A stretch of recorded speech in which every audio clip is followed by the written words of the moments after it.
Olá, está começando o programa Educação Inclusiva, aprendendo com as diferenças. No centro do debate, a inclusão de pessoas historicamente minorizadas. Qual o papel da família, da escola e do poder público para a inclusão de pessoas pretas, da população LGBTQIAPN+, pessoas com deficiência e indígenas, seja no âmbito escolar, nos espaços públicos ou privados? Como podemos saldar uma dívida histórica e transformar a nossa sociedade de forma a abarcar as diferenças e criar um presente onde todas, todos e todes sejam visibilizados? E mais, qual o papel da educação nesse contexto? Este projeto é uma realização da Fundação Demócrito Rocha com o patrocínio da Assembleia Legislativa do Ceará. Na pauta do programa de hoje, a educação inclusiva sob a ótica de pessoas pretas. Historicamente invisibilizadas, escravizadas, não cogitadas. Não estavam nos espaços públicos, nos espaços de poder, na tomada de decisões, nos comerciais, nas novelas. Precisaram lutar muito para estarem, inclusive, dentro de escolas e universidades. Quais os maiores desafios da inclusão para esta parcela da população? Dados recentes do IBGE apontam que a parcela da população preta e parda que acessa o ensino superior ainda é quase metade do que a branca, mesmo uma década depois da implementação de políticas de cota. Por isso, neste programa, vamos discutir como a representatividade, o respeito e a equidade racial podem transformar a educação e ajudar a formar cidadãos conscientes e preparados para aprender com as diferenças. Para conversar com a gente sobre o assunto, a gente recebe aqui no estúdio a advogada popular Fernanda Stanislau e a professora Érica Pontes. Fernanda, mulher negra e autista, advogada popular, mestre em Direitos Fundamentais, com foco em Direitos e Relações Raciais pela UFC. É autora do livro Direito Antirracista, pós-graduanda no MBA em Gestão Pública e Governança pela Universidade do Parlamento Cearense. Assessora técnica da Comissão de Direitos Humanos da Assembleia Legislativa do Ceará, coordenadora de Igualdade Racial da Academia Cearense de Direito. É membro também da Comissão de Criança e Adolescente e da Comissão de Direitos Humanos da OAB. Érica, mulher negra, ambientalista, mãe do Rudá, professora, doutora em Geografia, graduanda em Pedagogia, coordenadora escolar.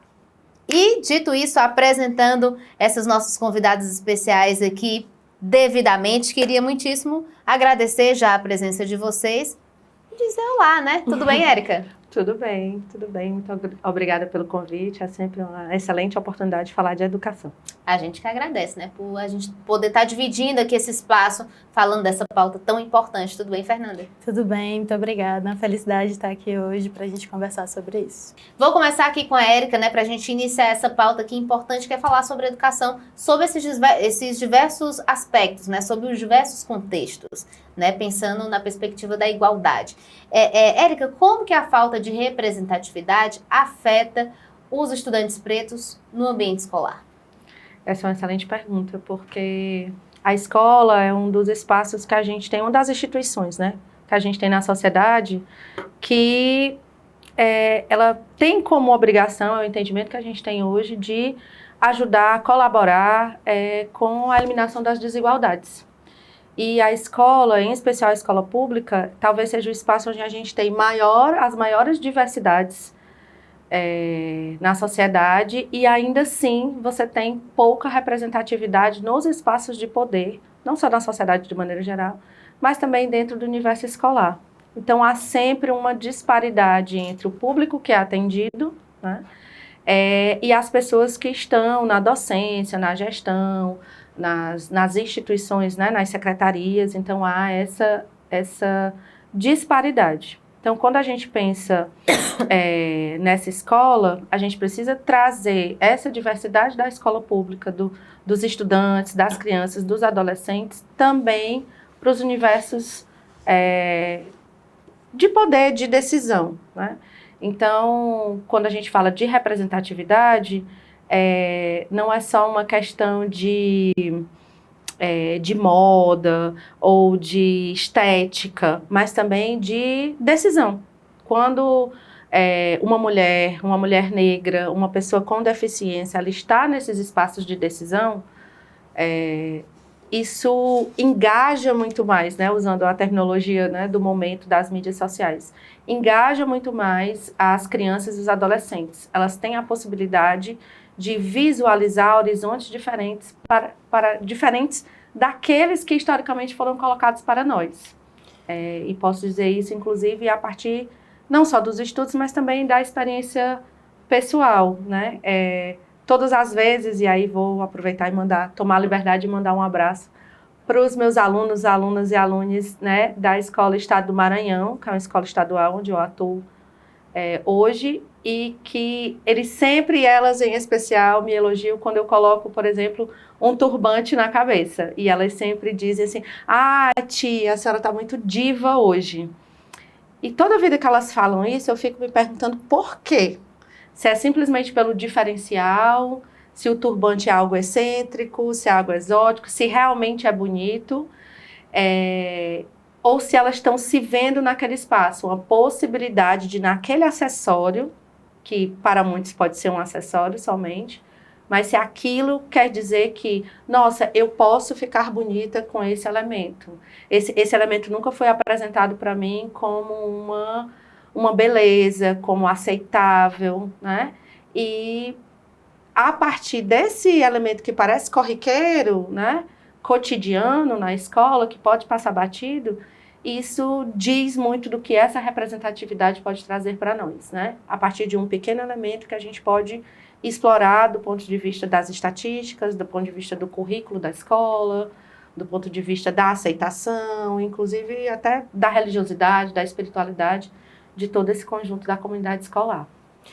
Eu acho que a presença de pessoas negras nesses espaços de decisão, nesses espaços de formulação, de incentivo ao ensino e educação, ela é essencial quando a gente pensa em qualquer tipo de transformação social, né? Principalmente quando falamos em uma transformação para a promoção da igualdade étnico-racial. Eu gosto de falar que a educação ela é a principal forma de transformar a nossa realidade. E quando a educação ela silencia, quando os ambientes educacionais silenciam sobre isso, eles se tornam a principal forma de reprodução de uma lógica racista e de uma lógica que nos oprime.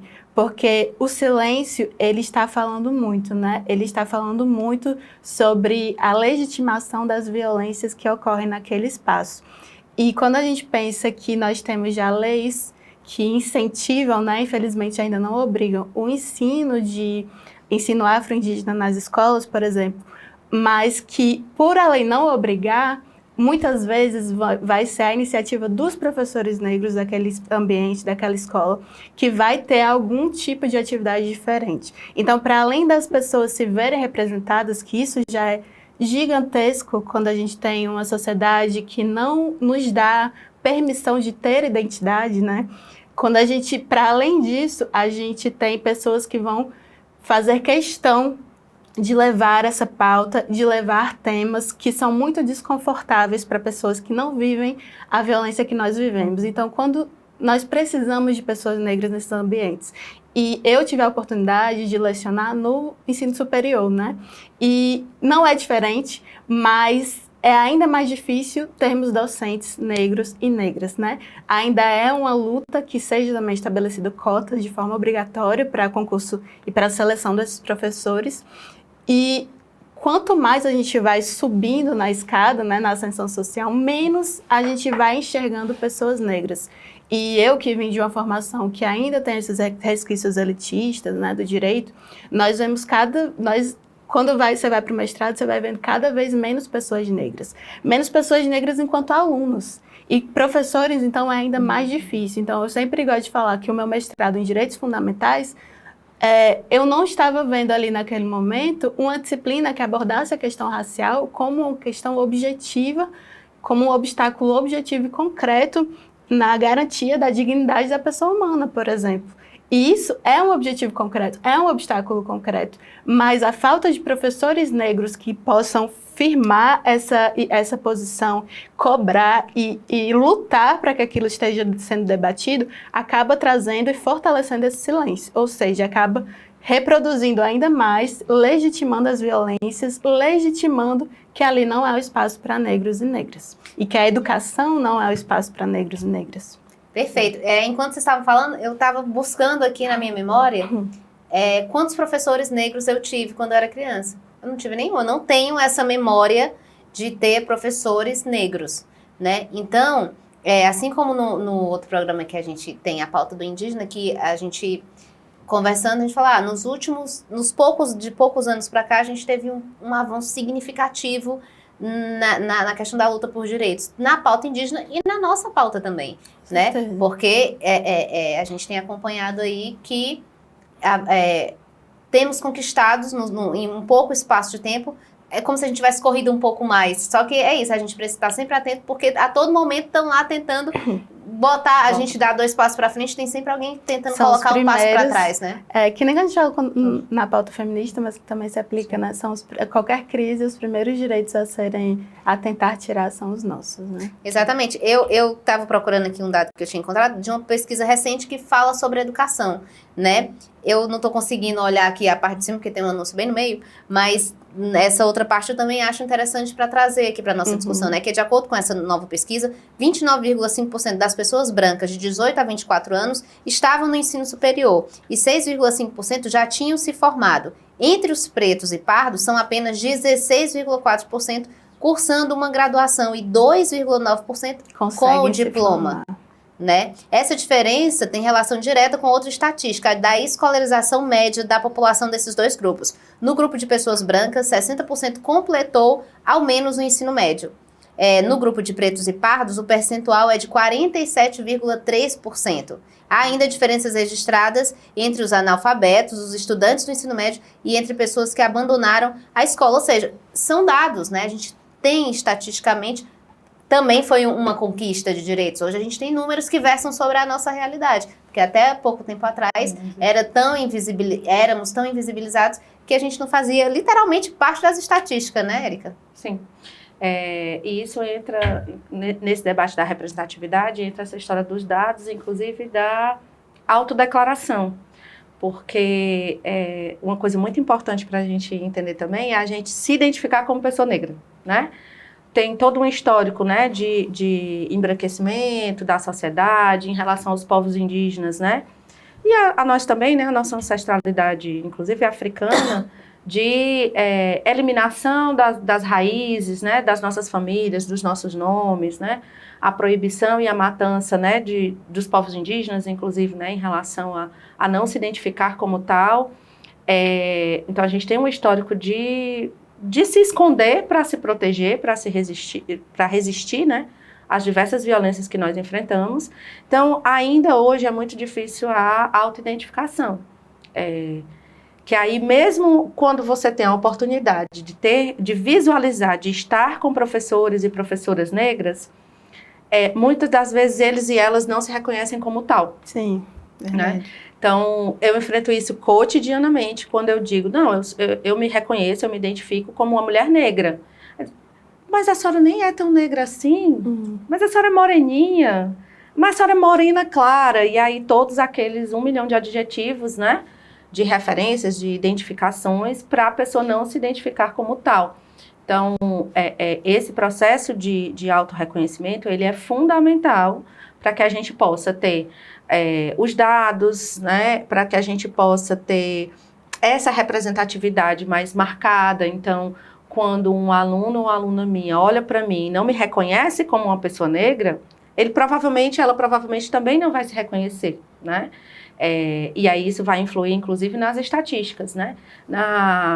Eu componho a rede estadual de ensino, e só agora em 2024 a gente teve uma campanha para que os meninos e as meninas, né, menines, se auto-identificassem, porque até hoje, inclusive, né, é um processo. Acho que foi a primeira, né? Pois foi a primeira campanha. Porque a gente nem tinha a possibilidade de fazer esse registro antigamente. Eu estou há 20 anos na rede, então antigamente nem existia, né, o sistema. Hoje o sistema já existe, mas normalmente é preenchido pela secretaria da escola. Então, não é um auto-reconhecimento se a pessoa é parda, se ela é preta, né? É outra pessoa identificando. Então, os dados, eles não são tão precisos. Tanto que se você olhar alguns dados, é muito engraçado. Tem um número elevado de amarelos, por exemplo, né? Eu disse, não, aqui no Ceará, né? Asiáticos, né? Por quê? Porque a gente ainda precisa, né? Que é um outro passo, né? trabalhar esse processo de autorreconhecimento, de identificação, e isso passa, inclusive, pelo currículo, né? De você trabalhar a história africana, de você trabalhar a arte, a literatura, mas também não só isso, né? Porque também fica muito simbólico, estereotipado muitas vezes, né? Na Semana da Consciência Negra, que passou recentemente na maioria das escolas, né? Ah, vamos fazer uma Semana da Consciência Negra. Aí todo mundo faz uma roda de capoeira, todo mundo faz, né, uma roda de samba, né? Que é importante, que é um símbolo, né? Inclusive a capoeira de resistência, né? E tudo. Mas tenho percebido ao longo do tempo, estereotipado, né? Fica ali como um enfeite, como uma decoração, não é trabalhado a forma histórica, não é dito que a capoeira é esse elemento de resistência da população negra, enfim. E quando você trabalha isso no currículo, você expande isso para as outras disciplinas, inclusive, né? Né, a interseccionalidade, né, com a pauta feminista também. Então, na área das ciências da natureza, por exemplo. Exato. Quantas professoras negras de física alguém teve? Né? Exato. Eu nunca tive nenhuma. Nenhuma mulher, né? Não tem mulher, imagine negra, né? Porque a área das ciências exatas é muito masculina, né? É muito restrita. Então, esses avanços a gente precisa dar, né? A gente precisa trabalhar isso nas diversas ciências, na filosofia, nas artes, né? E isso precisa ser trabalhado no currículo escolar. Então, as coisas, elas estão conectadas. Se eu não trabalho o currículo, as pessoas não se reconhecem, né? Nem nos livros didáticos, nem nas representações mais diversas. Elas também não se reconhecem, mesmo que elas cheguem nos espaços, né, de poder. Elas também não se reconhecem, e aí não vai gerar representatividade para aquele aluno e vira um ciclo, né, vicioso. Então, as ações, elas precisam estar conectadas, né? A escola é um espaço de integralidade, a gente precisa fazer isso também através do currículo, da formação de docentes. Exato. A gente tem que entender que o racismo, ele é algo planejado, né? E que ele foi planejado e ele operou de forma planejada em uma esfera global. Então, a gente precisa entender que essas falhas educacionais, essas falhas de educação de base são planejadas dessa forma, né? Se a gente resgata o processo de formação sociopolítico brasileiro, que a partir do momento que há ali o fim formal do processo da escravatura, né?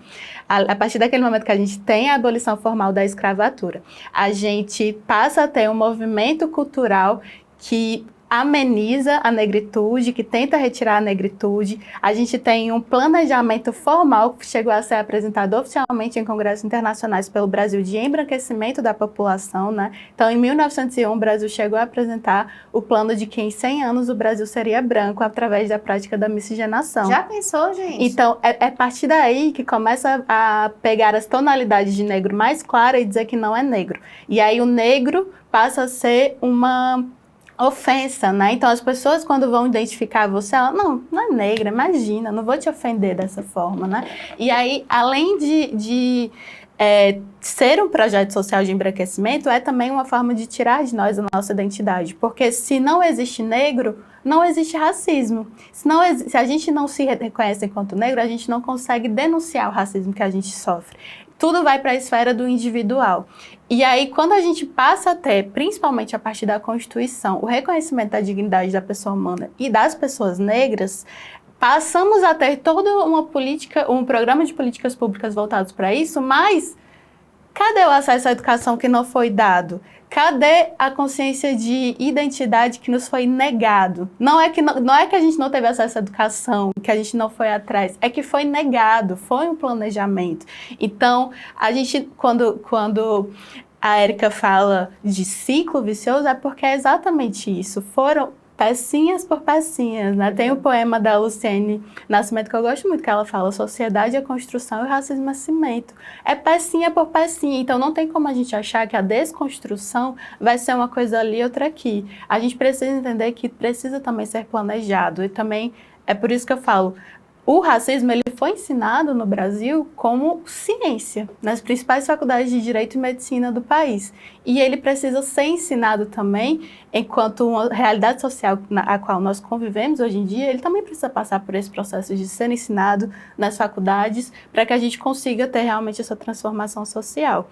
E aí, para além da presença das pessoas, né, a dificuldade de acessar esses lugares de docentes, o dado que você trouxe sobre a permanência, né, sobre a conclusão.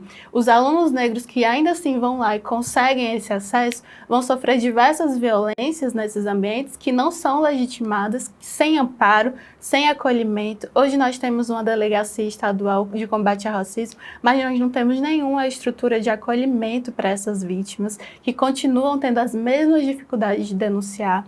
Então, assim, eu dei essa volta, mas para falar que é algo planejado, né? Que essa falta de educação, as pessoas negras, pela nossa legislação, eram impedidas de ter acesso à educação, tinham decretos, quase todos os decretos estaduais proibiam a presença de escravos, né? Escravizados, mas na época chamava escravos, na educação, mas alguns decretos estaduais proibiam pessoas negras, ainda que libertas, de estarem matriculadas. Então, quando a educação era obrigatória para todos os cidadãos, nós temos que lembrar que ela era proibida para mulheres e negros. Ou seja, é uma estrutura que, na verdade, o racismo é algo orquestrado, né? Não é algo, é porque quando a gente fala assim só estrutural, você tende a minimizar, né? Mas, na verdade, tem todo um plano por trás disso, né? E aí, pensando nessa perspectiva, Fernanda e Érica, eu ia falar um pouco sobre quais os avanços, né? Qual foi a importância da implementação da Lei 10.639, que é essa, né? Que torna obrigatório o ensino de História e Cultura Afro dentro das escolas. Mas aí também pensando nessa perspectiva, se você pensa numa lei que torna obrigatório, acaba caindo um pouco também no que a Érica trouxe, que é a coisa do estereótipo, porque na verdade essa é uma pauta que ela tem que estar presente em todas as disciplinas, né? Porque se você tem uma disciplina que versa sobre isso, você acaba caindo nessa questão do estereótipo, mas e as outras, né? E quanto ao reconhecimento, fiquei pensando aqui enquanto a Érica estava falando sobre como as alunas comentam quando ela vai de turbante, né? Porque é algo que nossa cultura foi tão invisibilizada para nós mesmos que a gente não reconhece os nossos próprios adereços, a nossa própria cultura, como sendo bonito, né? E como sendo bonito. Aceitar. E a própria moda também trabalha com isso. Os traços são finos. Eu lembro que, tipo, hoje, quando você olha aqui que tá na moda o Botox, né? Que todo mundo hoje tem uma bocona. Quando quando era criança, eu botava um batom vermelho e disse, tá parecendo uma biquara. Sim. E hoje todo mundo tem uma boca enorme. Quanto tempo eu demorei para usar batom vermelho? Muito. Até hoje minha mãe não usa, porque ela disse que não combina com ela, né? Então, é realmente uma construção, há realmente um plano. Então, o texto da educação é extremamente importante para você desconstruir isso, né, Érica? E como é que a gente trabalha isso dentro da escola hoje? Como é que a escola tem trabalhado e como é que deveria trabalhar? Acho que um passo inicial é entender que as duas leis, né, a 10.639 e a 11.645, elas compõem a LDB. Acho que isso é uma das formas também de minorar o debate. Então, quando a gente fala de LDB, essas duas leis, elas modificaram a LDB, né? Então, ela compõe a lei de diretrizes e bases da educação. Então, ela não é um penduricalho, ela não é um enfeite. Ela compõe, como a própria lei diz, a base. Isso quer dizer que eu não posso achar que é só um momento, que é só uma parte, que é só um adereço, né? Eu tenho que conectar isso com toda a estrutura que é posta do ponto de vista da legislação, do currículo, da formação, para o conjunto da comunidade escolar, né? Gestores, docentes, né? Gestoras, estudantes e inclusive, né? As famílias. Então, acho que isso é um ponto básico, porque a gente sempre cita as leis como se a lei tivesse aparecido assim, repentinamente, do nada, né? A outra coisa é que, exatamente por não ter aparecido do nada, ela vem de uma construção que é de luta, né? Ela também não surgiu da cabeça somente dos legisladores, né? Ela vem como resposta a uma militância, a uma resistência do movimento negro, né? Então, ela parte da própria sociedade, né, de reivindicação para que isso esteja colocado na lei de diretrizes e bases da educação. Acho que isso é um ponto de partida importante, né? De que vem da resistência, vem do movimento social, vem do movimento negro e altera e compõe toda a lei de diretrizes e bases da educação. Para que a gente consiga colocar, de fato, do ponto de vista da legislação, da obrigatoriedade dentro da escola. E aí como é que isso chega na ponta, né? Para que isso não chegue na ponta somente como um evento do ano, né? Que hoje, assim, já é um avanço, nós não tínhamos, né? Semana da Consciência Negra, inclusive, estamos em 2004, esse programa está sendo gravado em 2024. É o primeiro ano que a gente tem o feriado nacional, né, em relação, do Dia da Consciência Negra, né?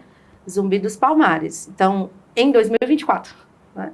E a lei, por exemplo, né, é lá de 2003, a primeira, né? Então, temos avanços. Temos hoje, né, espero que continuemos tendo o Ministério da Igualdade Racial.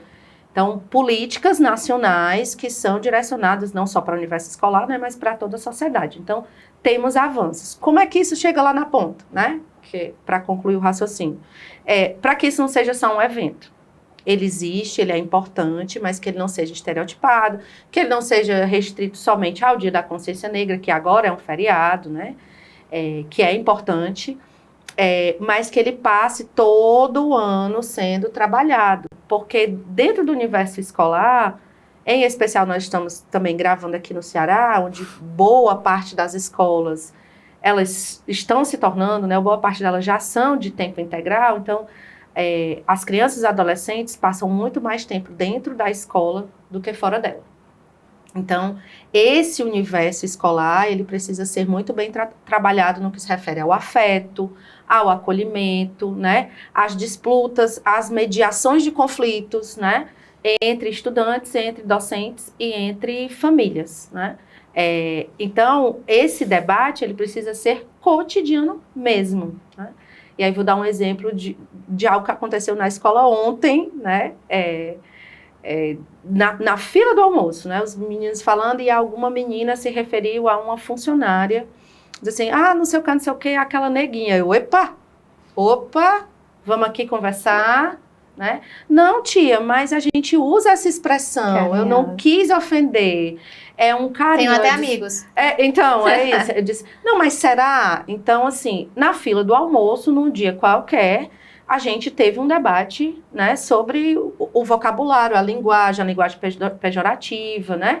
Então, não ficou restrito àquela semana, né? E outra coisa, foi importante você, por exemplo, presenciar, porque poderia ter passado batido por qualquer outra pessoa. Exatamente. Se não tivesse você naquele espaço ali enquanto professora, aquilo ali tinha passado batido e continuaria normalizado na fila do almoço, continuar com a mesma postura. Por isso, né, que as coisas... A gente não pode mais deixar passar, né? De jeito nenhum. Por isso que as coisas precisam estar integradas. Então, se eu não tenho a formação necessária, se eu não tenho a informação necessária para entender que aquela linguagem ela pode ser considerada racista, teria passado, né, batido, como a gente diz no popular. Mas imediatamente a gente fez a intervenção, elas entenderam. Vai resolver o problema do racismo? Não, mas você tem um start, você não deixa para uma aula específica, para um momento específico, para que essas situações elas não sejam reproduzidas, elas não, né, não evoluam. Então, a importância da lei, ela tem que estar na ponta, na escola, cotidianamente. Sim, e é muito importante, né? A gente tem uma Semana da Consciência Negra, onde esses temas são trazidos de uma forma... trazido aquelas pautas mais urgentes, né? E as pautas que estão ali muito relacionadas à identidade, celebração da cultura.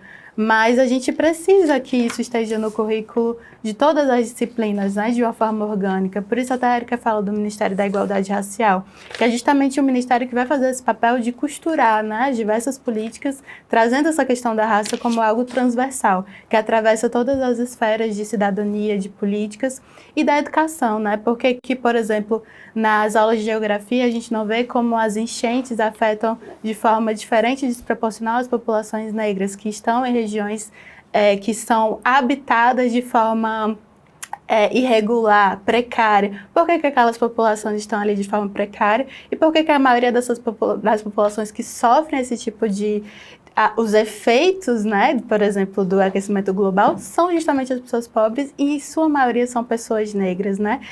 Trazer referências de mulheres negras, de pessoas negras, trazer figuras históricas dentro das aulas de história, né? Dentro das aulas de física, matemática, trazer para a realidade da nossa população, né? É muito difícil para uma criança que vive em uma periferia, que lida com a violência cotidiana, ir para um lugar e lá não ser discutido nada da realidade dela. Além dela não ter o direito à sua identidade, não ter a legitimação das violências cotidianas relacionadas a racismo, né, que vão entrar ali no bullying escolar sempre, relacionados à nossa aparência, a criança não vai entender porque que só ela é sempre parada pelo policial, mesmo indo para a escola, por que a polícia tem esse olhar voltado para ela, né?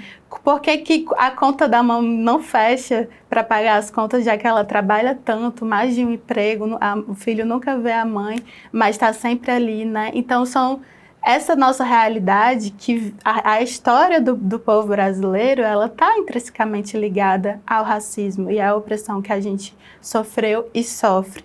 Então, o ambiente educacional, trazer a raça e o racismo presente na nossa sociedade para o ambiente educacional é justamente aproximar a educação, né, da nossa realidade e isso afeta diretamente a permanência dessas crianças e jovens na escola, porque eles estão ali, muitas vezes, sofrendo diversas interferências porque precisam de dinheiro, porque precisam, às vezes, ajudar em casa, não podem mais se manter na escola, muitas vezes a família não entende o valor da educação, né?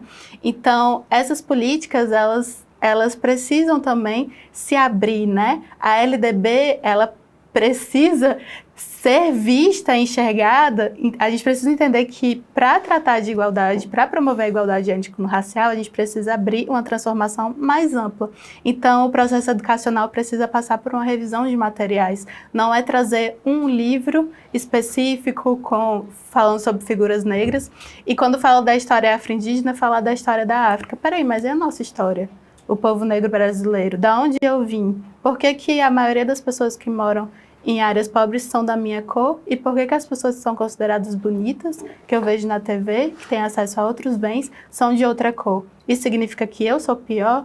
Então, não ter acesso a esses instrumentos e a essas ferramentas é justamente o que mantém a roda do racismo girando, né? Perfeito. Tem uma série que eu tô assistindo que minha mãe sempre pergunta: por que tu gosta dessa série? Só vem o pessoal, The Resident, que é sobre o dia a dia de um hospital. Sim. Né? Aí sempre que a minha mãe aparece, tá sempre tá sempre um corpo aberto e a pessoa operando, sabe? Porque tudo nesse hospital termina em cirurgia.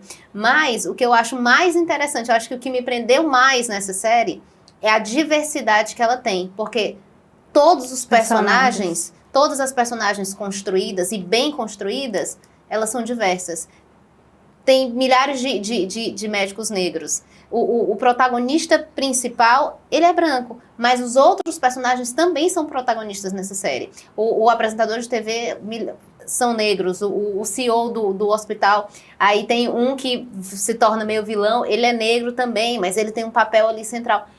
E aí o outro, que é o diretor, inclusive, ele é indiano. Então, ele não é a cota, ele colocou outras pessoas também que aparecem ou seja, é uma série diversa que você olha e diz assim, esse contexto aí é a realidade, é o que a gente vive. Tem praticamente a mesma proporção de pessoas negras e brancas nessa série. Eu achei tão fenomenal que eu acho que é por isso que ela me ganhou. Eu disse, meu Deus, é a realidade, isso aí é o paraíso. E é disso que a gente precisa, né? E aí, então, o contexto escolar, o ambiente da educação é o lugar onde deveria, pelo menos, ser esse espaço onde você fala com as pessoas de acordo com a realidade delas, né? Então, como é que eu vou me achar bonita? Como é que eu vou achar que eu posso ser médico? Como é que eu posso achar que eu posso ser professor se não tem ninguém ali que pode me dizer? E é nesse ambiente escolar, é na educação que a gente pode transformar tudo isso. E por isso que é tão importante essa discussão a gente está tendo aqui, porque é um avanço da discussão, a gente não está mais só discutindo onde nós deveríamos estar. A gente está discutindo como é que a gente muda essa realidade, né? Então, para finalizar o nosso programa que está chegando ao fim, mas eu também passaria 3 dias falando sobre essa pauta, eu Como vocês enxergam o nosso futuro, né? Como é que vocês enxergam esse caminho que a gente tem pavimentado, as lutas como um todo que estão sendo pavimentadas e como é que vocês enxergam esse futuro, né? A gente está caminhando para uma boa perspectiva, né? Principalmente pensando nessa perspectiva da educação, Érica.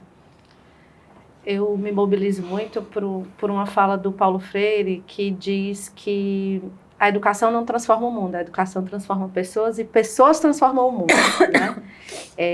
Que dá muito à medida do que a gente deve ter como perspectiva para a escola, né? A escola, ela precisa ser libertadora, ela precisa ser emancipatória, mas ela é feita de pessoas.